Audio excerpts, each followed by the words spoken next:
በስም አብ ወወልድ ወመንፈስ ቅዱስ አሐዱ አምላክ አሜን። እንኳን ለመጥምቀ መለኮት ለቅዱስ ዮሐንስ ወርሃዊ መታሰቢያ በዓል እንደዚሁም በዚህች ዕለት ታስበው ለሚውሉ ቅዱሳን ዓመታዊና ወርሃዊ በዓላቸው በሰላምና በጤና አደረሳችሁ አደረሰን። የተወደዳችሁ የልዑል እግዚአብሔር ቤተሰቦች፣ የቴዎቶኮስ ሚዲያ ተከታታዮች፣ ዛሬ ሐምሌ 30 በዚች ቀን የጌታ መንገድ ጠራጊ የሆነ መለኮትን ያጠመቀ የቅዱስ ዮሐንስን ዜና ገድልና ድንቅ ተአምራቱን እንደዚሁም የዕለቱን ስንክሳር እንደሚከተለው እናሰማለን። ይህን ጸሎት ስትከታተሉ ቪዲዮውን ላይክ እና ሼር እንደዚሁም ኮሜንት ላይ 3 ጊዜ አሜን እያላችሁ በመጻፍ አገልግሎታችንን ታበረታቱ ዘንድ በልዑል እግዚአብሔር ስም እናሳስባለን። ለቻናሉም አዲስ ከሆናችሁ ሰብስክራይብ በማድረግ ቤተሰባችን ይሁኑ። ከጅማሬያችን እስከ ፍጻሜያችን ድረስ የአብ ፍቅር፣ የወልድ ምሕረት፣ የመንፈስ ቅዱስ ኅብረት አንድነት ከእኔም ከእናንተም ጋር ጸንቶ ይኑር ለዘላለሙ አሜን።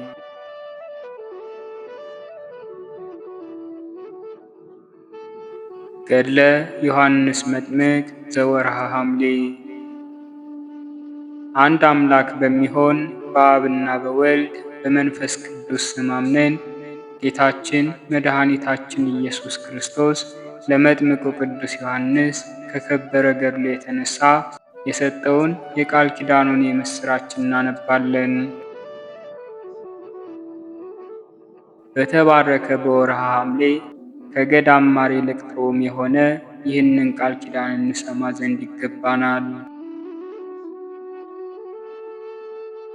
የከበረ የመድህን ክርስቶስን ጎዳና የጠረገ የነቢይ ቅዱስ ዮሐንስ ጸሎቱና በረከቱ ከሁላችን ከሕዝበ ክርስቲያን ጋር ለዘላለሙ ጸንቶ ይኑር አሜን። ተጋድሎውን ወደ ፈጸመበት ዘመኑ እንመለስና የመጥምቀ መለኮት የቅዱስ ዮሐንስ መዋዕለ ሕይወቱ 46 ዓመት ከ1 ወር ነው። ይኸውም ከጌታችን ከኢየሱስ ክርስቶስ ልደት አስቀድሞ 6 ወር፣ ርጉም ንጉሥ ሄሮድስ ሳይፈልገው አስቀድሞ 2 ዓመት ከእርሱ ጋር ተሰዳ በገዳመ ዚፋታ 5 ዓመት ከኖረች ከእናቱ ጋርም ለእስራኤል ከመገለጡ አስቀድሞ በበረሃ 23 ዓመት በሄሮድስ ትእዛዝ በወርሃ መስከረም 2 ቀን ቅድስት አንገቱን ከመቁረጡ አስቀድሞም በወህኒ 8 ወራት አንገቱን ከቆረጠ በኋላም ቅድስት ራሱ እየሰበከችና ርጉም ሄሮድስን እያወገዘች 15 ዓመት ኖሯልና።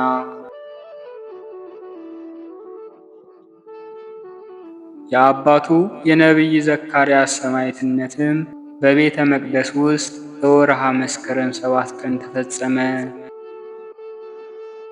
የእናቱ የቅድስት ኤልሳቤጥ ዕረፍቷም በበረሃ በወርሃ መስከረም 8 ቀን ነው።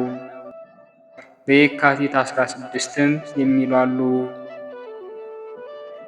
የተወደዳችሁ ወንድሞቼ ሆይ በነቢዩ በቅዱስ ዮሐንስ በዓል ዕለት እንግዳን የሚቀበል ቅዱስ ገድሉንም የሚጽፍ የሚያጽፍ የሚሰማ የሚያሰማ ሰማዕትነትን በፈጸመባት ዕለትም ድሆችና የተቸገሩትን ደካሞች እናቶችን የሙት ልጆችንና በወህኒ የታሰሩትን ለሚጎበኝ ሁሉ ምጽዋትንም ለሚያደርጉ ሁሉ እንደተቻለው መጠን መጥምቀ መለኮት ቅዱስ ዮሐንስ ስለ እነርሱ የዘላለም ሕይወትን ያገኙ ዘንድ ወደ እግዚአብሔር ይለምናል። ነቢይና ሐዋርያ የሆነ የመጥምቀ መለኮት የቅዱስ ዮሐንስ ልመናውና አማላጅነቱ እንደዚሁም ጸሎቱ እንደማይቆም የውሃ ምንጭ በቀንና በሌሊት እንደማይቆም እስትንፋስም ነው። ከሴቶች ከተወለዱ ሁሉ የሚበልጠው የለም። በስም አጠራሩ ምስጋና ስግደት የሚገባው ጌታችን ኢየሱስ ክርስቶስ እሳታዊ ዙፋኑን ኪሩቤልና ሱራፌል ተሸክመው በሁለት ወገን ድንግል የምትሆን እመቤታችን እናቱ ቅድስት ማርያም በቀኙ ሆና እልፍ ቅዱሳን መላእክት በፊቱ፣ እልፍ መላእክት በኋላው፣ እልፍ መላእክት በግራው፣ እልፍ መላእክት በቀኙ ሆነው መልካቸው የሚያስፈራ መላእክትም ከእነርሱም ጋር ነቢያትና ቅዱሳን ጻድቃን አበው መጡ። ነቢይ ዳዊትም ጻድቅ ሰው እንደ ዘንባባ ያፈራል፣ እንደ ዝግባም ይበዛል፣ ዳግመኛም ትውልደ ጻድቃን ይባረካሉ እያለ በበገና ይዘምር ነበር።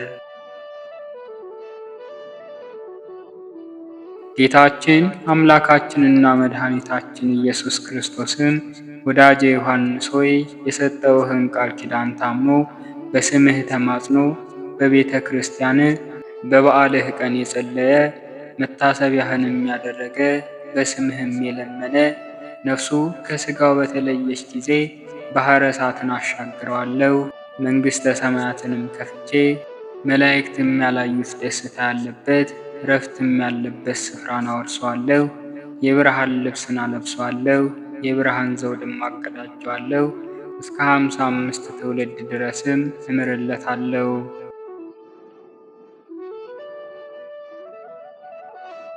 በስምህ የተራበን ያበላ የተጠማንም ያጠጣውን እኔ ከሕይወት ምግብ አጠግበዋለሁ። ከኤዶም ገነት ከሚፈስ ከማርና ከስኳር ይልቅ የሚጣፍጥ ከወተትም የነጣ የሕይወት መጠጥን አጠጣዋለሁ። በስምህ ለድሆች ከሚበላውና ከሚጠጣው ከፍሎ ስላጠጣም በምግባር በሃይማኖት ጸንቶ ቅዱስ ሥጋዬን ክቡር ደሜን ይቀበል ዘንድ አዘጋጀዋለሁ። ማደሪያ የቤተ ክርስቲያንንም በስምህ ያነጸውን እኔ በመንግሥተ ሰማያት 77 አዳራሽን አንጽለታለሁ። እስከ 55 ትውልደ ዘሩ ድረስ እምርለታለሁ። ወደ መንፈሳዊ ወደ ሥጋዊ ግብሩ ሲያልፍ ቤተ ክርስቲያንህንም ቢሆን ደጃፉንም ቢሆን የተሳለመውን ሰው እኔ ወደ ዙፋን ያቀርበዋለሁ፣ በክብርም ከፍ ከፍ አደርገዋለሁ። በቤተ ክርስቲያንህ የተቀበረውንም በኢየሩሳሌም መቃብሬ እንደተቀበረ አደርግለታለሁ። ዓይን ያላየውን ጆሮ ያልሰማውን በሰው ያልታሰበውን ጸጋና ክብርም እሰጠዋለሁ። እስከ 55 ትውልድ ድረስም እምርለታለሁ። ማደሪያ የሚሆን ቤተ ክርስቲያንህ በስምህ በታነጸበት ስምህ በተጠራበት መታሰቢያህ በተደረገበት የተአምርህ ዜና በሚነገርበት ገድልህም በሚተረጎምበት እኔ በዚያ እኖራለሁ። ገድልህና ተአምርህ በሚነገርበት በዚያ ርኩሳን መናፍስት ይርቁ ዘንድ እልፍ አእላፋት መላእክትን አዛለሁ። አጋንንትም እስከ 80 ቀን ጎዳና አርቃቸዋለሁ። ከሩቅም ከቅርብም ወደ ቤተ ክርስቲያን የመጡትን ወደ ቅድስት ኢየሩሳሌም መቃብሬ እንዲሄዱ አደርጋቸዋለሁ። ክብርንም አበዛላቸዋለሁ። ትውልዳቸውንም እስከ 55 ድረስ እምርላቸዋለሁ።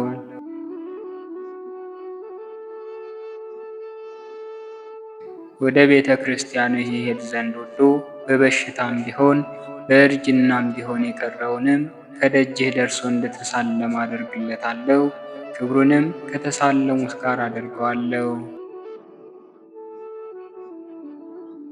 በዕለተ በዓልህም በእግሩ እያሸበሸበ በእጁም እያጨበጨበ በጸናጽል በከበሮ የሚያገለግለውንም እኔ ከጣዕሙ ብዛት የተነሳ አጥንትን የሚያለመልም ምስጋናን አሰማዋለሁ።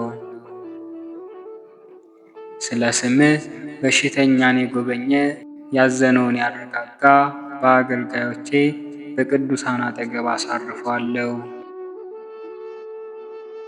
መጽሐፈ ገድልህንም የጻፈ ያጻፈ የሰማ ያነበበ የተረጎመ ያስተረጎመውንም የተሳለመውንም ጭምር እኔ ስሙን በሕይወት መጽሐፍ እጽፈዋለሁ።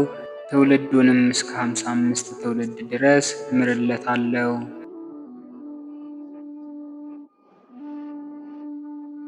ዕጣንና ዘቢብ፣ ቅባ ሜሮንና መብራትን፣ ንጹሕ ስንዴን፣ የክህነት ልብስን፣ መጎናጸፊያና መጋረጃን የሚሰጥ በበዓልህም ለምለም ሳርን በየወሩና በየዓመቱ በተወለድክበትም በወርሃ ሰኔ 30 ሰማዕትነትን በፈጸምክባት በወርሃ መስከረም 2 ቀን የከበረ ጸሎቱን አሰማዋለሁ፣ ኃጢአቱንም ይቅር እለዋለሁ። እስከ 55 ድረስም ትውልዱን እምረዋለሁ። ንዑድ ክቡር የሚሆን ሰማይና ምድርን በፈጠረ በፈጣሪው በእግዚአብሔር ዘንድም ክብሩ የላቀ ገባሬ ተአምር መጥምቀ ቅዱስ ዮሐንስ ይህንን ሁሉ ቃል ኪዳን ከጌታችን ከኢየሱስ ክርስቶስ ዘንድ በሰማ ጊዜ እጅጉን ተደሰተ።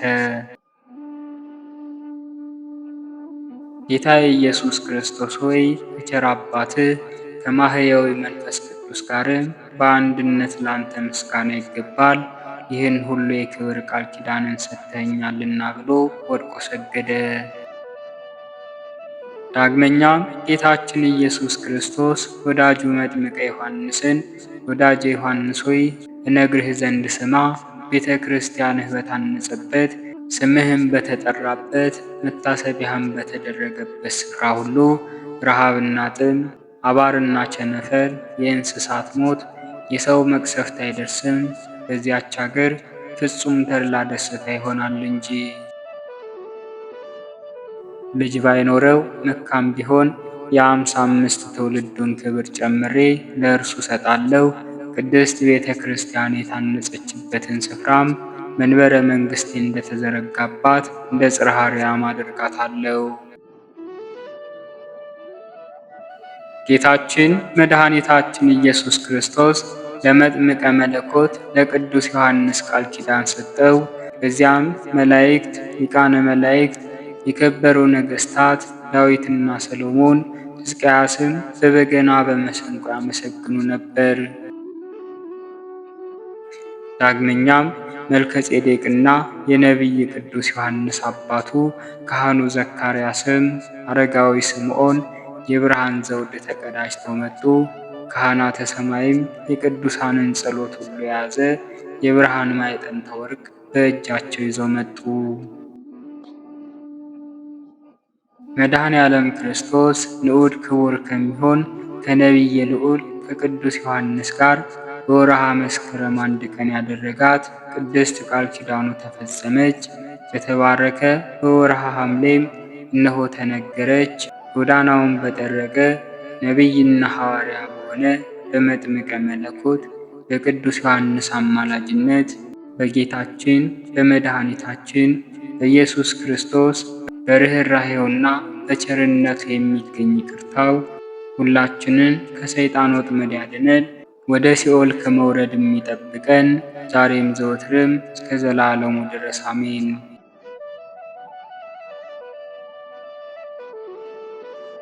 ጸሎቱና በረከቱ ከሁላችን ከሕዝበ ክርስቲያን ጋር ጸንቶ ይኑርና በአምላኩ ኃይል ድንቅ ተአምርን የሚያደርግ ንዑድ ክቡር የሚሆን መጥምቀ መለኮት ቅዱስ ዮሐንስ ያደረገው ተአምር ይህ ነው።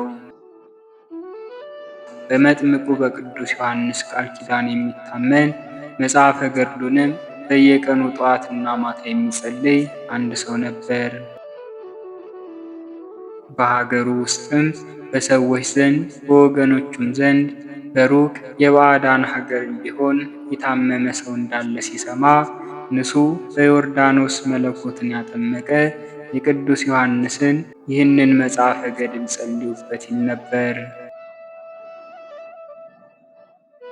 በመጥምቁ በቅዱስ ዮሐንስ አማላጅነት የጸና ታላቅ እምነቱን ያዩና የሰሙ ሁሉም በፍጽምት ልቦናው ቅዱስ ዮሐንስን ረዳቱ ያደረገ ሰው እነሆ እያሉ ፈጽመው ያደንቁት ነበር። ከእነርሱም አንዱ አንዲት ቀን መጥቶ የመጥምቁ የቅዱስ ዮሐንስ ወዳጅ ሆይ ልጄ እጅግ ታሞ ከበሽተኞች ቤት ተኝቷል።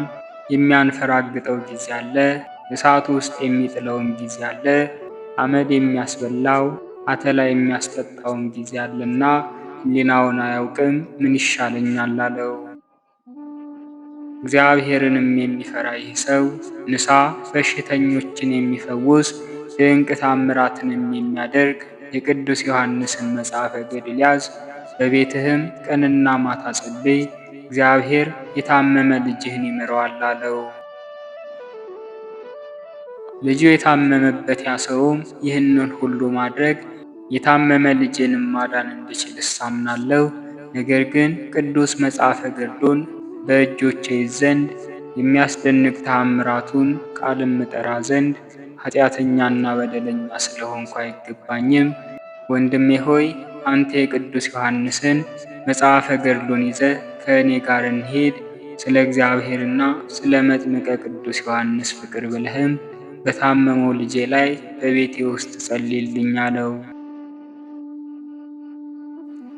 ይህ የእግዚአብሔር ሰው የመጥምቁ ቅዱስ ዮሐንስ ወዳጅ ሰውም እሺ ብሎ ወደ ታመመው ልጅ ሄደ። በደረሱም ጊዜ በልጁ ላይ ያደረ አጋኔን አንተ ጠላት የሆንክ ሰው በወዳጄ በቅዱስ ዮሐንስ ኃይል ትሰደይ ዘንድ በዚችም ሀገር ስለ ወዳጃቸው ዮሐንስ ብለው የሚያሰቃዩኝ ምንኛ በዙ። እንደ እሳት የሚያቃጥል መጽሐፈ ገድሉን አምጥተህብኛልና እነሆ ወዳጅህ ቅዱስ ዮሐንስ ወደ እኔ ይመጣ ዘንድ ተነስቷልና ወዮልኝ እያለ ጮኸ። ከቅዱስ ዮሐንስ መጽሐፈ ገድልን መጸለይን በታላቅ ንባብ በመጀመሩ ጊዜ የአጋኔን ጮኸ። በሽተኛውን ልጅም አንፈራግጦት ተወው። የቅዱስ ዮሐንስን ስም በመጥራት ይህ ሰው ማደሪያዬን አስጥሎኛልና ወዮልኝ እያለ ወደ ምድረ በዳ ተሰደደ። የዳነው ልጅ ወገኖችም በቅዱሳኑ ላይ አድሮ የሚኖር እግዚአብሔር ድንቅ ነውና እግዚአብሔርን አመስግኑ። በመጥምቀ መለኮት በቅዱስ ዮሐንስ አማላጅነት የዳነ እግዚአብሔር ድንቅ ነውና እግዚአብሔርን አመስግኑ አሉ። በመጥምቀ መለኮት በቅዱስ ዮሐንስ አማላጅነት የዳነ ያ ልጅም መጽሐፈ ገድሉን ተሸክሞ ከመጥምቁ ዮሐንስ ወዳጅ ከዚያ ሰው ጋር ተመለሰ። በቅዱስ ዮሐንስ ቤተ ክርስቲያንም አገልጋይ ሆነ። ከብዙ ዘመንም በኋላ የመጥምቀ መለኮት የቅዱስ ዮሐንስ ወዳጅ የሆነ ይህ ሰው ለመንገድ ይሄድ ዘንድ ተነሳ። ጊዜውም ክረምት ነውና እጅግ በረዶ ይወርድ ነበር። በመንገዱም ወደ አንዲት ምድረ በዳ ደረሰ። በዚያም ታላቅ ወንዝ ነበር። ይህንን የበረሃ ወንዝ የሚሻገር ዘንድ በጀመረ ጊዜ ከላይኛው ደጋ ምድር ታላቅ ማዕበል መጣበት። እርሱ ግን የመጥምቁ ቅዱስ ዮሐንስን መጽሐፈ ገድልን አንስቶ በክንዱ ያዘ። መጽሐፈ ገድሉም እንደ ጀልባ በዚያ በታላቅ ማዕበል መሃል አሳለፈው። ከወንዙ ዳርቻም ደርሶ ባረፈ ጊዜ ጠላቴ ዛሬም አመለጥከኝ፣ በወዳጄ በቅዱስ ዮሐንስ ኃይልም አሸንፈኛልና ወዮልኝ የሚል ቃልን ሰማ። እግዚአብሔርን የሚፈራ የመጥምቁ ዮሐንስ ወዳጅ የሆነ ይህ ሰውም ይህ የሚጮህ በመጥምቁ ቅዱስ ዮሐንስ መጽሐፈ ገድል ከታመመው ልጅ አስቀድሞ ያስወጣው ያጋኔን እንደሆነ አወቀ። የአምላኩ የእግዚአብሔርን ሥራ የወዳጁ የቅዱስ ዮሐንስን ተአምር አደነቀ። የቅዱስ ዮሐንስ ጸሎቱና በረከቱ ከሁላችን ከሕዝበ ክርስቲያን ጋር ጸንቶ ይኑር ለዘላለሙ አሜን።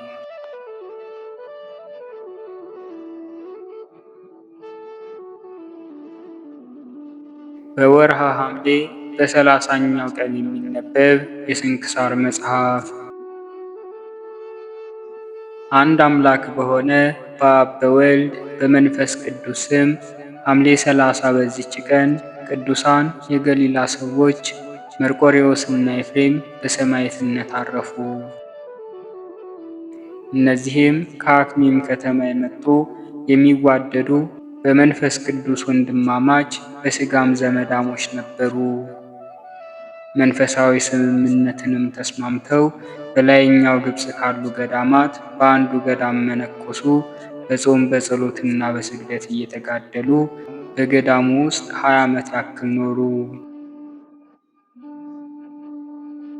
ከዚህም በኋላ ጠላት ሰይጣን በአብያተ ክርስቲያናት ላይ ከአርዮሳውያን ችግር ባመጣ ጊዜ አርዮሳውያኑ በአርዮሳዊ ንጉሥ ትእዛዝ መሥዋዕትን ሊሰዉ ወደ ኦርቶዶክሳዊት ቤተ ክርስቲያን ውስጥ ገቡ። እነርሱም የዛን ጊዜ ቀንተው ወደ ቤተ ክርስቲያን ገቡና አርዮሳውያን ያሉትን መሥዋዕቱን በተኑት።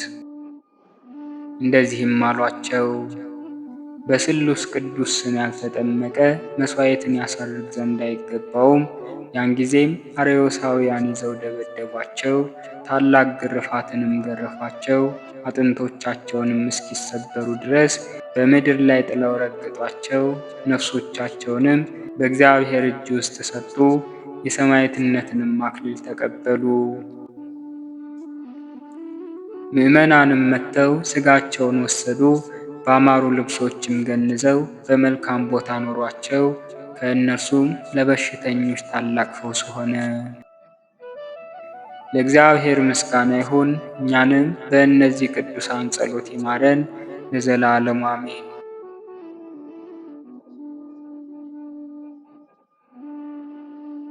በዚህችም ቀን የእስክንድርያ ሊቀ ጳጳሳት የአባ ጢሞቴዎስ የሥጋው ፍልሰት ከምስር በአስቄጥስ ወዳለ ወደ አባ መቃርስ ገዳም ሆነ። በረከቱ ከእኛ ጋር ትሁን ለዘላለሙ አሜን። በዚህችም ቀን ክብርና ብልጽግናን ንቆ የተወ ጳውሎስ አረፈ።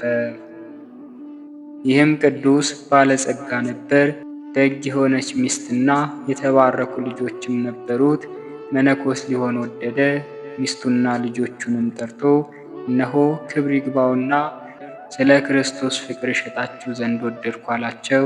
እነርሱም አሳዳሪያችን ነህና የወደድከውን አድርግ አሉት።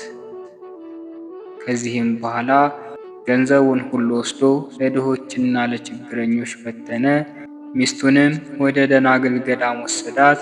እመምኔቷንም ጠራትና እንደዚህ አላት፣ ለገዳምሽ አገልጋይ ትሆን ዘንድ ሚስቴን ልሸጥልሽ እወዳለሁ አላት።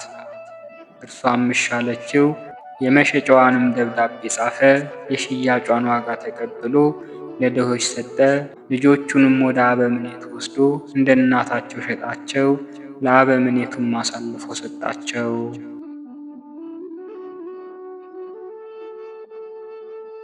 ከዚህም በኋላ ወደ ሌላ ቦታ ሄደ። ራሱንም ለገዳሙ አለቃ ሸጠ። አለቃውንም ወደ ቤተ ክርስቲያን ብቻዬን ልገባ እሻለሁ አለው። በገባም ጊዜ በሩን በላዩ ዘጋ። እጆቹንም ዘርግቶ ቆመ። በታላቅ ድምፅም እንደዚህ ብሎ ጮኸ፣ አቤቱ በፍጹም ልቦናዬ ወደ አንተ እንደመጣሁ አንተ ታውቃለህ። ወደ እርሱም እንደዚህ የሚል ቃል መጣ፣ ሐሳብህን ሁሉ አወቅሁ፣ በፍጹም ልቤም ተቀበልኩ። ከዚህም በኋላ መነኮሰ። አስጨናቂ የሆነ የገዳሙን ሥራዎች ሁሉ እንደ ባሪያ እየሠራ ኖረ። ራሱንም ከሁሉ እጅግ አዋረደ። ነገር ግን ስለ መዋረዱ እግዚአብሔር ከፍ ከፍ አደረገው። ከእርሱም ብዙዎች ድንቆችና ተአምራቶች ተገለጡ። ከዚህም በኋላ በሰላም አረፈ። ለእግዚአብሔር ምስጋና ይሁን። እኛንም በጸሎት ይማረን ለዘላለሙ አሜን።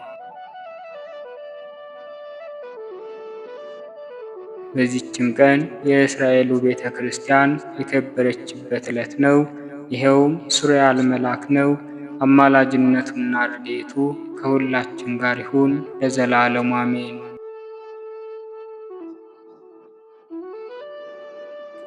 ዳግመኛም በዚህች ቀን ቅዱስ ሐዋርያ እንድርያስ ተአምራትን አደረገ። እንድርያስ በጽርዓ አገር እያለ ክብር ይግባውና ጌታችን ኢየሱስ ተገልጦ እንደዚህ አለው፣ ማትያስን ከእስር ቤት ታወጣው ዘንድ ሰውን ወደሚበሉ ሰዎች አገር ሂድ። የዚያች አገር ሰዎች ከ3 ቀን በኋላ ሊበሉት ያወጡታልና። እንድርያስም ጌታችንን እንደዚህ አለው፣ የቀረው 3 ቀን ከሆነ እንዴት እደርሳለሁ? ነገር ግን ፈጥኖ የሚያወጣውን ከመላእክት አንድ ላክ እንጂ። ጌታችንም ለእንድርያስ እንደዚህ ብሎ መለሰለት፣ አገሪቱን ወደዚህ ነይ ካልካት በውስጧ ከሚኖር ሁሉ ጋር ትመጣለች። አንተና ደቀ መዛሙርቶች ግን ጠዋት በሆነ ጊዜ ተነስታችሁ ወደ ባህር ሄዱ፣ የተዘጋጀ መርከብንም ታገኛላችሁ፣ እርሱም ያደርስሃል። ይህንንም ብሎት ከእርሱ ዘንድ በክብር አረገ። በነጋ ጊዜም እንድርያስ ከደቀ መዛሙርቱ ጋር ተነስቶ ወደ ወደብ ደረሰ። ጥሩ መርከብንም አየ። ጌታችንንም በሊቀ ሐመር አምሳል አየው። ጌታችን እንደሆነ አላወቀም። ሊቀ ሐመር ሆይ ሰላም ላንተ ይሆን አለው። ጌታም የእግዚአብሔር ሰላም ይደርብህ አለው። እንድርያስም ደግሞ በዚህ መርከብ ወዴት ትሄዳለህ አለው። ሰውን ወደሚበሉ ሰዎች አገር ሄዳለሁ አለው። እንድርያስም ሊቀ ሐመሩን ወንድሜ ሆይ ከአንተ ጋር ትጭነን ዘንድ እለምንሃለሁ አለው። ሊቀ ሐመሩም እሺ ብሎ ወደ መርከቡ አወጣቸው። በባህሩ ላይም ሲጓዙ ጌታችን እንድርያስን እንደዚህ ብሎ ጠየቀው፣ ጌታህ ምን ኃይል አደረገ? እንድርያስም ጌታችን ካደረጋቸው ከተአምራቶቹ ሊነግረው ጀመረ። ጌታችን እንደሆነ አላወቀውም ነበርና። ከዚህም በኋላ ሊቀ ሐመሩ እንደሚያንቀላፋ ሰው ሆነ። ያን ጊዜም እንድርያስ ከደቀ መዛሙርቱ ጋር ተኛ።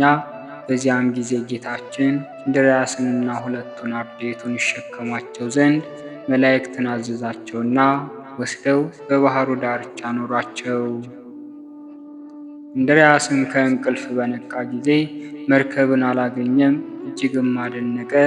ለደቀ መዛሙርቱም እንደዚህ አላቸው፣ ልጆቼ ሆይ በመርከብ ውስጥ ከጌታችን ጋር ነበርን፣ ነገር ግን አላወቅንም።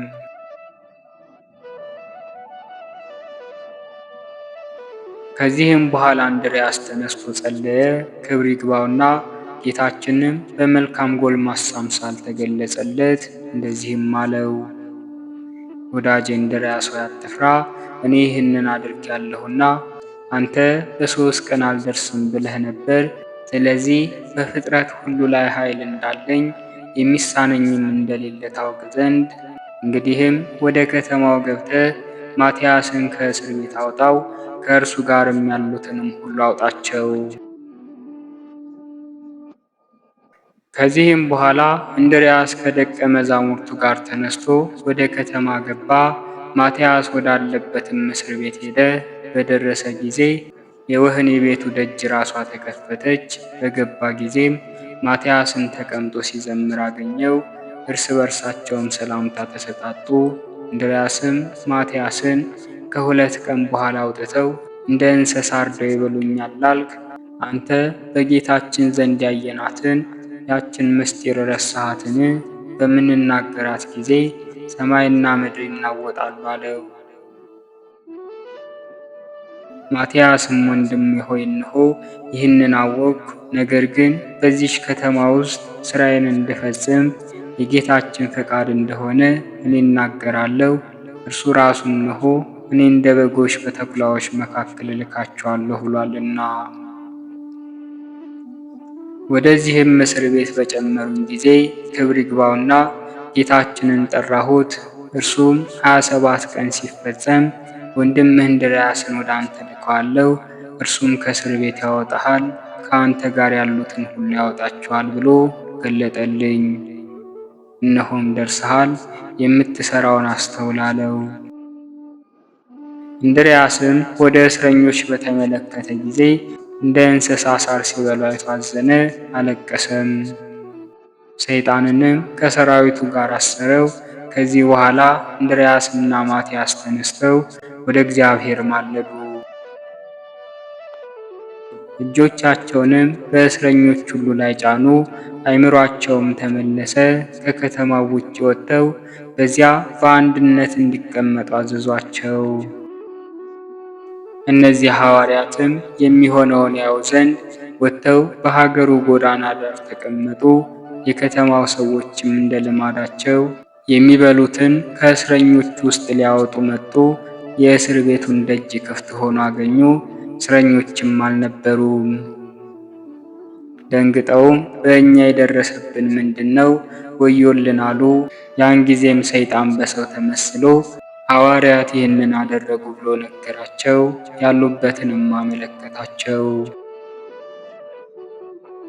የከተማው ሰዎችም በመሽቀዳደም ሮጡ። እንድርያስንና ማትያስንም ይዘው በከተማው ጥጋጥግ አስጎተቷቸው። በሌሊትም በእስር ቤት ያሳድሯቸው ነበር። 3 ቀናት እንደዚህ አደረጉባቸው። ደማቸውም እንደ ውሃ ፈሰሰ። ከዚህም በኋላ ስለ ከተማዋ ሰዎች ድህነት ወደ እግዚአብሔር ጸለዩ። ጸሎታቸውንም በፈጸሙ ጊዜ በላዩ ምስል ወዳለበት የእብነ በረድ ምሰሶ ቀርበው በመስቀል ምልክት አማተቡበት። እንደዚህም አሉት፣ አንተ ምሰሶ ፍራ፣ ከበታችህም እንደ ጥፋት ውሃ ያለ ብዙ ውሃን በዚች ከተማ ላይና በውስጧ የሚኖሩ ሁሉ ላይ አውጣ። ያን ጊዜም ከምሰሶ ስር ብዙ ውሃ መነጨ፣ የከተማው ሰዎችንም ያሰጥማቸው ዘንድ ገነፈለ።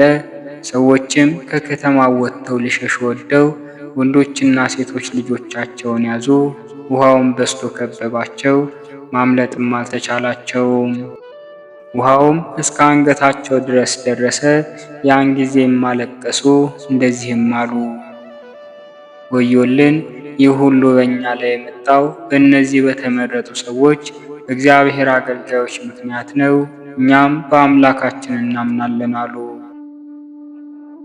እንድርያስም የእብነ በረድ ምሰሶውን እንግዲህስ በቃ፣ እነሆ የጥፋት ጊዜ አለፈ አለው። ያን ጊዜም ውሃው ተገታ።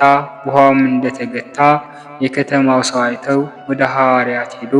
ስለዚያች ከተማ ሰዎች ድህነትን ቆመው እጆቻቸውን ዘርግተው ወደ እግዚአብሔር ሲጸልዩ ያገኟቸው።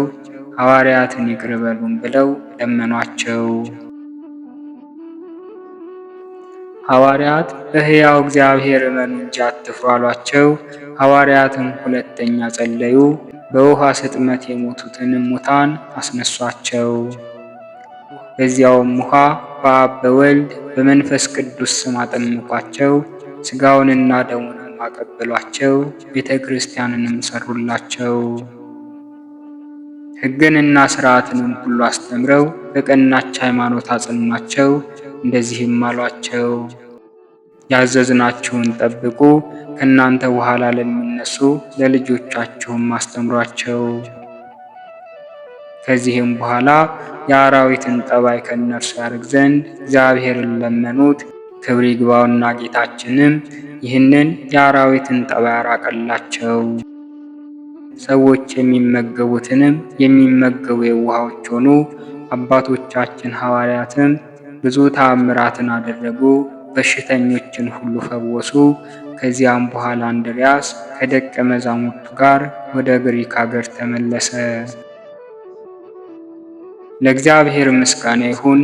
እኛንም በአባቶቻችን ሐዋርያት ጸሎት ይማረን፣ በረከታቸውም ከሁላችን ጋር ጸንቶ ይኑር ለዘላለሙ አሜን። በዚችም ቀን የንጉሥ ናዖድ ሚስት ንግሥት ማርያም ክብራ አረፈች። እርሷም መንፈሳዊ የሆነ በጎ ተግባርን ሁሉ የጠበቀች ትሩፋትንና መጋደልንም በጾምና በጸሎት የፈጸመች ነበረች። በደብረ ሊባኖስም ተቀበረች። ለእግዚአብሔር ምስጋና ይሁን። እኛንም በአባቶቻችን ነቢያትና ሐዋርያት በጻድቃንና በሰማዕታት በደናግልና በመነኮሳት በቅዱሳን መላእክትም በተመረጡ ሊቃነ ጳጳሳትና ኤጲስቆጶሳት በቀሳውስትና በዲያቆናት ሃይማኖታቸው በቀና በአይሩግና በሕፃናት በእነዚህ ሁሉ ጸሎት ይማረን።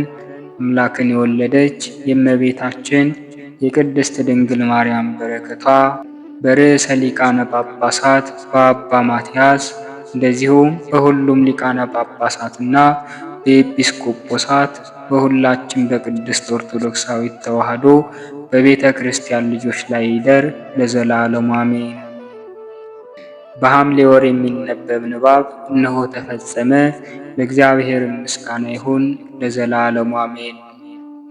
አነሳስቶ ላስጀመረን አስጀምሮም ላስፈጸመን ለኃያሉ አምላካችን ክብርና ምስጋና ይድረሰው ለዘላለሙ አሜን። ወስብሐት ለእግዚአብሔር ወለወላዲቱ ድንግል ወለመስቀሉ ክቡር። ይቆየን።